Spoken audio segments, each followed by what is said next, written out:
They didn't even look me in the eye when they signed me out of my own home.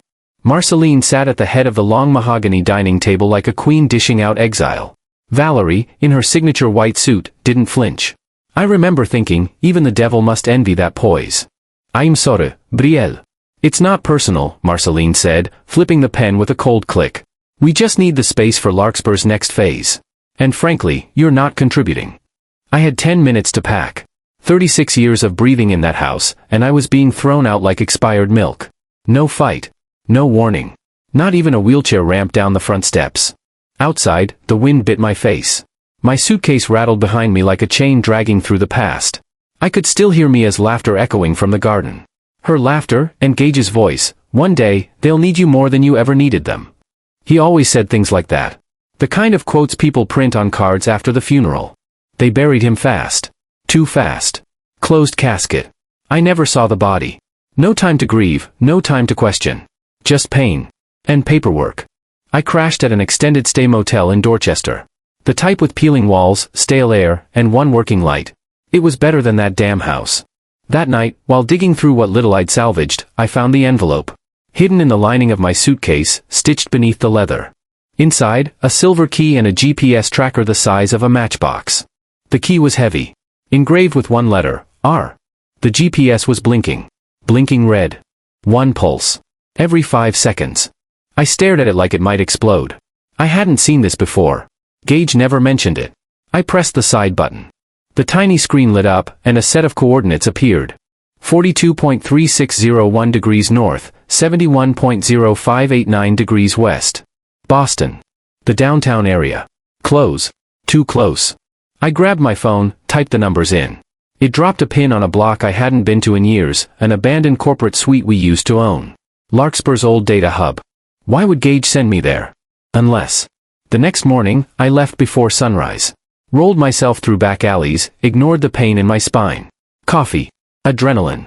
Fear. There was no security at the entrance. Just rusted hinges and cracked glass. The building smelled like static and dust. 3rd floor. Room 3B. I followed the blinking light.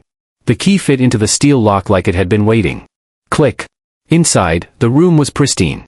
Too pristine. Monitors. A mini fridge humming. And a single hard drive on the desk, labeled in Gage's handwriting. 4B. I plugged it in. The screen came alive. A folder opened. Larkspur Internal Restricted Aegis. Dozens of files. Financial transfers. Shell accounts. And something else, biometric authorization logs. Each one tagged, Valerie. The dates matched Gage's death. The week before. The same day the estate trust was modified. She'd accessed his medical files. His bank. And then she signed over power of attorney. He was already unconscious. My heart slammed against my ribs. Outside, a car door slammed. I froze. Peeked through the broken blinds. 2 men. Dark coats. One with a phone to his ear, the other holding a small black device. The GPS tracker was still blinking. Not just sending coordinates, receiving them. I grabbed the hard drive, killed the power, wheeled backward, just as the front door downstairs burst open. They were inside. One of them shouted, "She's here." My heart in my throat, I rolled down the side hallway and shoved open the service stairwell. My hand slipped on the wheels. Blood. I didn't feel the cut, just kept moving. 3 floors. 1 exit. My lungs screamed by the time I hit the alley. I didn't look back. Do you know what they say about family? Gage once whispered into my neck. They'll kill you slower than strangers. But they'll smile while doing it. That GPS didn't just lead me to a message. It led me to a trap. And now I was running, again, with something I wasn't supposed to have. Something worth killing for. He was alive. And they let me grieve over a ghost. The wheels of my chair skidded across the cracked pavement. Every rotation felt louder than it should have in the dead silence of the alley. I didn't look back, not when breath scraped my throat like sandpaper, not when I thought I heard a second pair of footsteps behind me. Never stop. Never hesitate. The hard drive throbbed like a heartbeat in my backpack. I didn't know what scared me more, what I saw on it, or what I hadn't seen yet. I ducked into a 24-hour diner off Tremont Street. Grease clung to the air. Neon lights buzzed overhead. I took a booth by the back exit, the one with a direct view of the street. 2 cups of coffee later, my hands were still shaking. I plugged in my laptop. No internet. No clothes. I wasn't stupid. Keep it local. Keep it quiet. The drive opened again. More files loaded. Surveillance footage. Dozens of them. Dates ran from 3 months before Gage's heart failure to a week after the funeral. One caught my eye. Timestamp, July 4, 2:18 a.m. Location, Larkspur Foundation, West Archive Room. The camera shook slightly, but the footage was clear. Valerie entered. Alone. Wearing black. No security with her. She walked to a storage locker, keyed in a code, and removed something. A black folder. She flipped through it. Her mouth moved. She was talking, but to no one. I leaned in. The angle shifted as she turned. There, on the corner of the folder. A seal I hadn't seen in years. The Larkspur Legacy Trust. That file was only supposed to be opened if Gage died without a will. But Gage had one. He wrote it with me 2 years ago. I remembered every line. He left the trust in my hands. So why was Valerie accessing it the night before he died? And why did she burn it in the office fireplace? My stomach dropped. I tapped into the drive system logs. They're digital copies. A backup of the original will. Scanned by Gage himself. His signature. Dated. Verified. Witnessed by an attorney, Nolan Briggs. That name hit me like cold steel. Nolan had been Marceline's ex. A regulatory attorney turned compliance officer at AMC Finance. The same firm Valerie used to restructure Larkspur's assets after Gage died. He was in on it. This wasn't mismanagement. It was premeditated. I stared at the screen. Then, buzz. My phone lit up. Unknown number. My hand hovered. Then I answered. Static. Then a voice, raspy, distorted, low. You're not supposed to have that drive. I froze. Who is this? Leave Boston. Before it's not a choice. Click. Gone. I jerked my head up. The diner suddenly felt too open. Too bright. Too exposed. I packed everything, tipped the waitress with trembling fingers, and wheeled fast to the back exit. Eyes on me. Always. There's a reason Gage used to say, power's not about what you own, it's about what you can bury.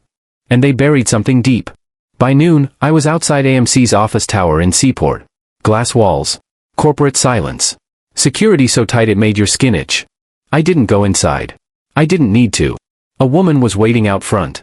Mid-30s. Gray trench coat. Sharp eyes. She saw me. Walked over. You're Brielle Roston? Yes. She handed me a plain manila envelope. From someone who still believes in Gage. Then she turned and disappeared into the crowd. I opened the envelope. Inside, 3 things. A handwritten note. Check his GPS history. He went somewhere the night before. A flash drive. And a printed photo. Of Valerie. Standing outside a gated warehouse. Beside her, someone who wasn't supposed to exist anymore. Nolan Briggs. Not missing. Not on sabbatical. Alive. Present. In Boston.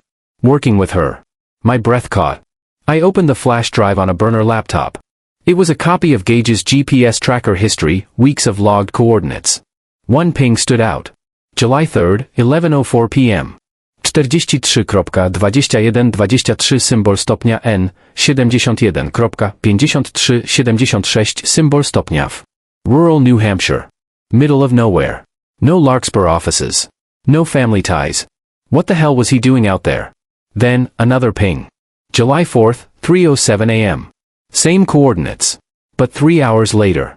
Why would he be there that long? Unless he didn't leave under his own power. Unless he never came back at all. A flicker in my chest. They said heart failure. But the timing was off. The camera logs. The GPS data. The missing file. The fake will. It wasn't heart failure. It was a setup. They erased him. And left me with the pieces to a puzzle they thought I'd never solve. Then my burner phone buzzed again. This time, a text. You're getting too close.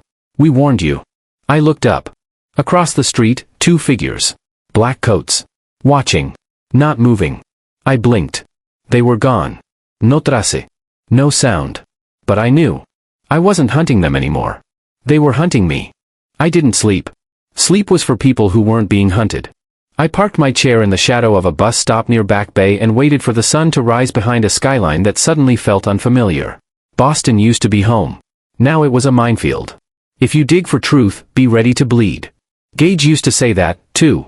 It didn't sound like philosophy then, just something he said when he'd had too much scotch. Now it read like prophecy. At 6:47 a.m., I made my move. The old Larkspur corporate archive was nestled inside a converted courthouse, vaulted ceilings, Roman pillars, too much marble for a family that trafficked in secrets. We kept it hidden from the public eye for years, repurposed after our merger with AMC. I still had a badge. Expired, but if you move fast and don't blink, expired looks official. Inside, the air was thick with lavender cleaner and something else, paper decay. The kind of silence that begged you not to breathe. I took the east elevator. 3rd floor. Vault wing. The glass door beeped red. I held up my badge. Prayed. Beep. Green. I was in. Rows of steel cabinets stretched into the dark like coffins. My heart started its hammering again. My fingers shook as I pulled drawer 12C. File, Gage R. Rowan, personal/Larkspur estate. It was still there. And it wasn't alone. Behind it, a second file. Brielle Roston, psychiatric hold/conditioned response. Conditioned. Not rehabilitated. I flipped it open. My handwriting. Journal entries. But not mine, manufactured. Pages of psychological assessments, dose therapy logs, prescriptions I never took, because I never needed them. They'd fabricated mental illness. The accident. The chair. The constant treatment. I wasn't sick. I was silenced. The lights flickered. A motion sensor clicked on behind me. Someone else had entered the wing. I slammed the drawer, wheeled backward into the shadows. Tucked behind a pillar. Footsteps. Leather soles. Slow. Deliberate. He stopped. 10 feet away. Wearing gray. Holding something. I couldn't see his face, just the edge of a holster beneath his blazer. He wasn't a clerk. I held my breath. He passed. Didn't see me. As soon as the door hissed shut behind him, I bolted. Back to the elevator. Hammered the button. It didn't move. System locked. I scanned the room for an exit, spotted the old courthouse vent access in the far wall. Just big enough for me to crawl through. I ditched the chair. It hit the floor with a hard clatter. I slid in. Air thick with dust. Pipes rattling above. Somewhere behind me, I heard the elevator ding. They were coming back. I crawled fast, using my elbows. A light blinked ahead. Red glow. Emergency exit marker. I pushed harder. Then, my phone buzzed. I checked it. One message. From, unknown. Don't look back. Don't scream. The vent shook. I turned. A face. Inches behind mine. Not masked. Smiling. Valerie. She wasn't supposed to be here. Not supposed to know. But she was. She leaned in closer. Whispered. You really thought Gage left you the truth? He left you bait.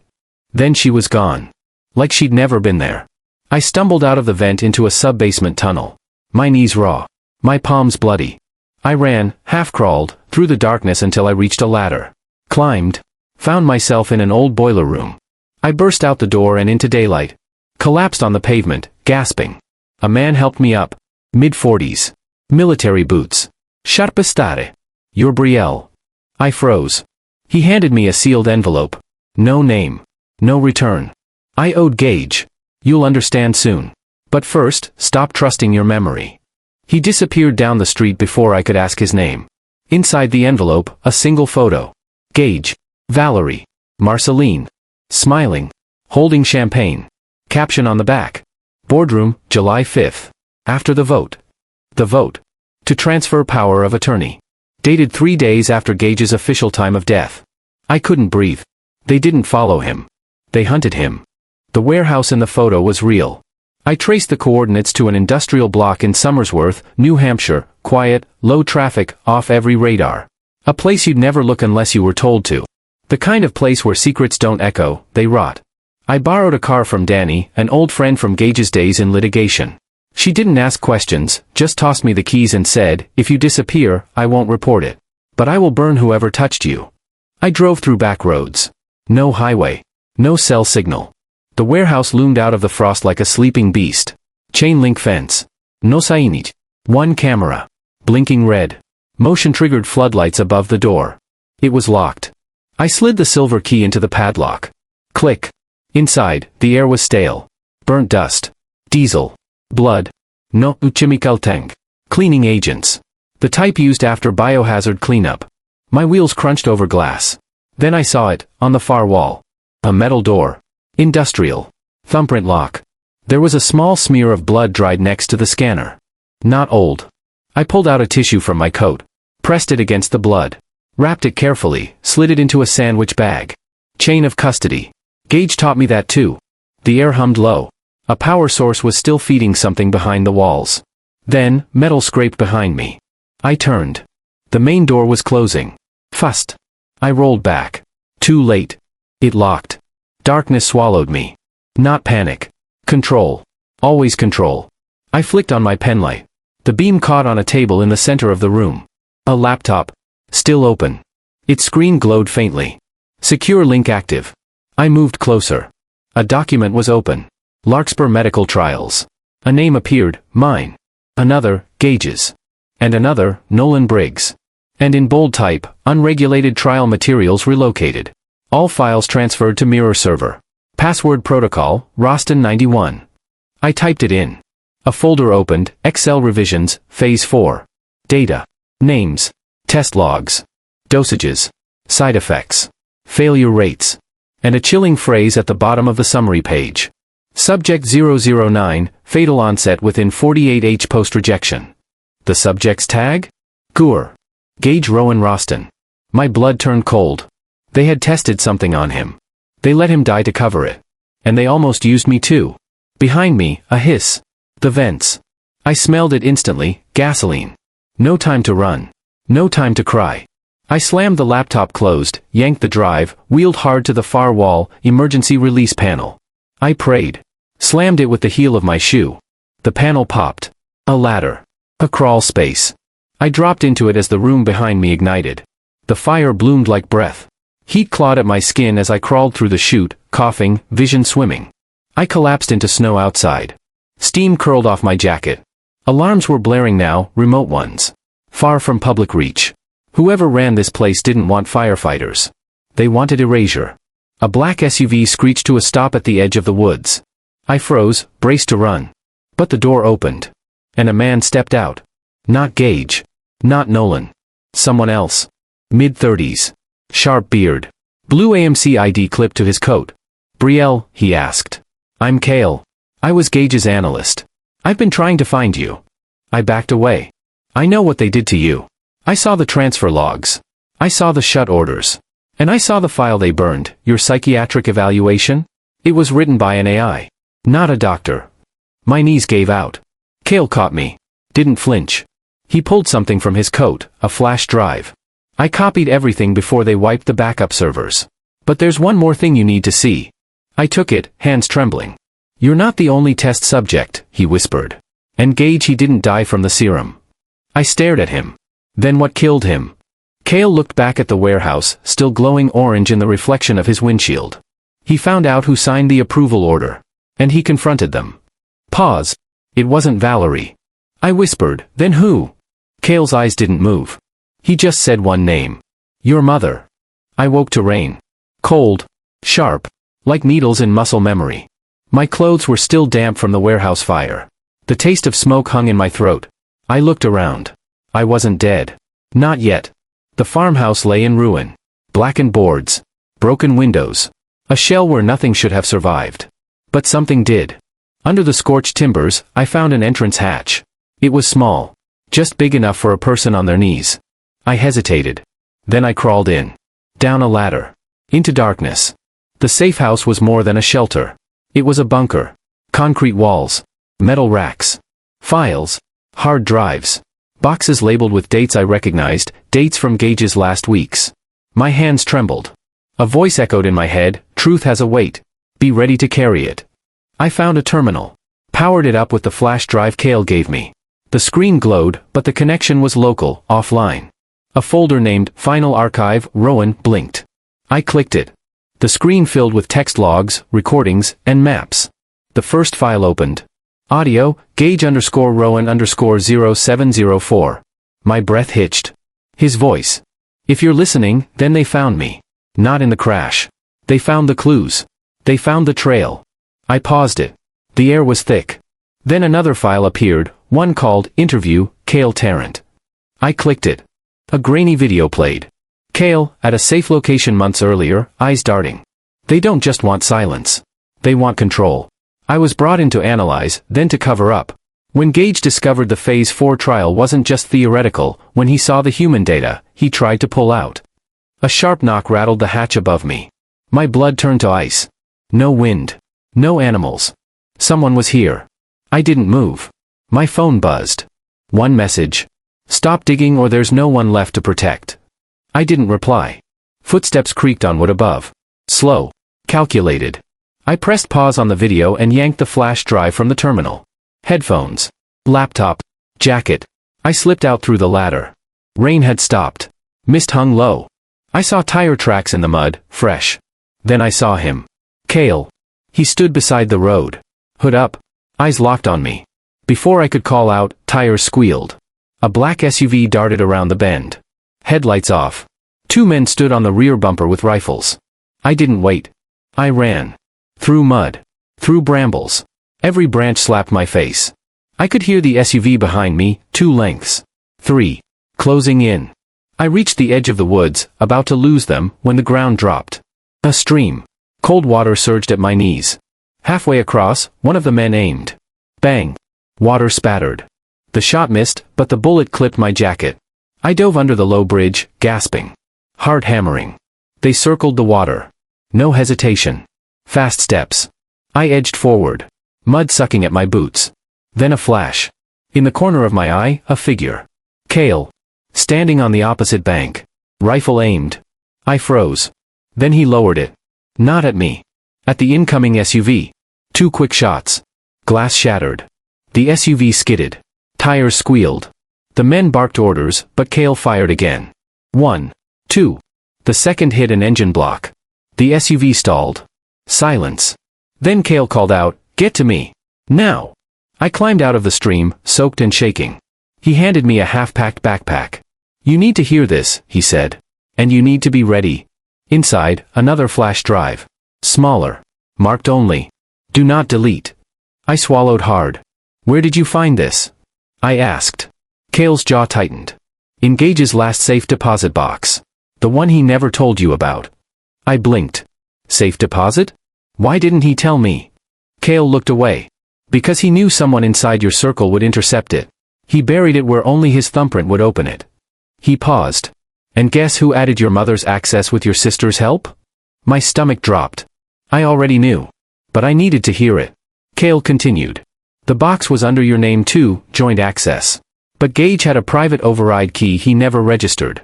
He put the final piece in there. Not just data audio confessions." My heart thudded. Then he said the part that froze me. "It's all here. Every conversation. Every directive. Every order. And one clear name that authorized Phase 4 human testing." My breath stopped. I already guessed it. But hearing Cale say it solidified it. "Your mother. Marceline. My mother." I tried to speak.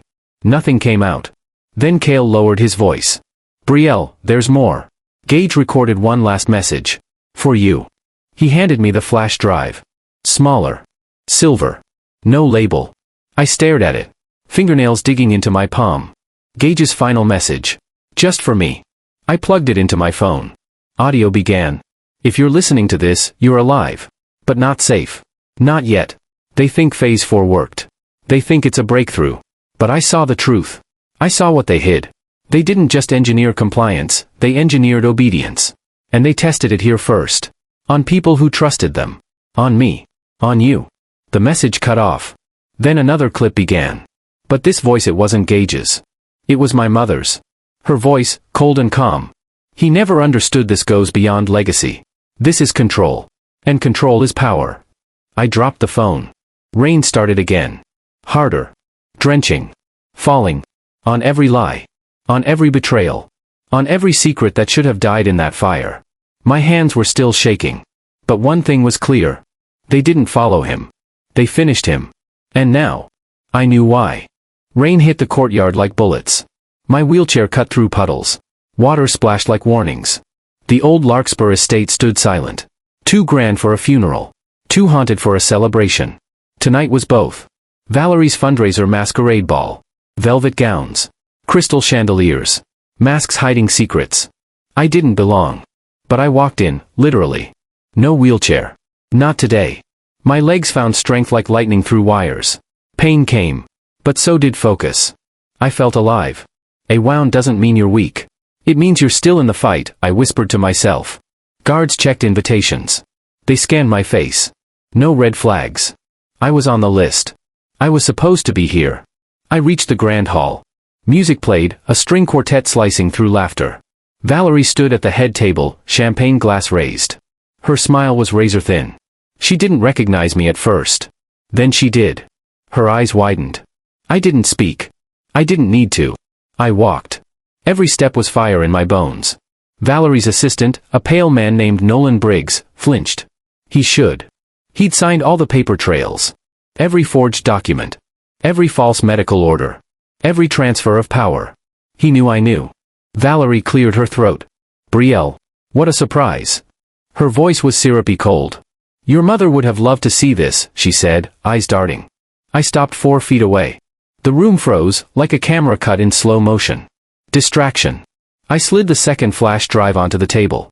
The one Cale found. The one Gage recorded. Gasps rippled. I said, I think you want to hear this. The video started. Gage's voice filled the room. They didn't just take my life. They weaponized it. Phase 4 wasn't treatment, it was obedience. And people you trust most are the ones who sign the orders. Gasps turned to chaos. Security guards turned toward the screen. Valerie's smile cracked. Nolan's hand shook. I watched. Then the unthinkable. The video switched files. A second recording began. This one wasn't Gage. It was Marceline. My mother. Calm. Collected. Legacy isn't about blood, she said. It's about control. And I intend to own both. Silence. Then screams. Cameras from guests lit up. Every phone recorded. Every corner caught the betrayal. Valerie's mask slipped. She tried to speak, but only panic came out. Security moved in. But I didn't need them. Law enforcement, tipped earlier by Cale, stormed the estate. Flashlights. Badges. Commands. Everyone remained calm. Hands went up. Nolan tried to flee. He tripped. The guards cuffed him. Valerie's mask dropped. Her eyes pleaded. But the cameras didn't lie. Distraction reveal. That night was played back in every news station. Headlines screamed. Larkspur heiress exposed, a family built on lies. Phase 4 testing, corporate crime or national threat. Justice for Gage Rowan, truth finally revealed. I watched it all in a small hospital room the next morning.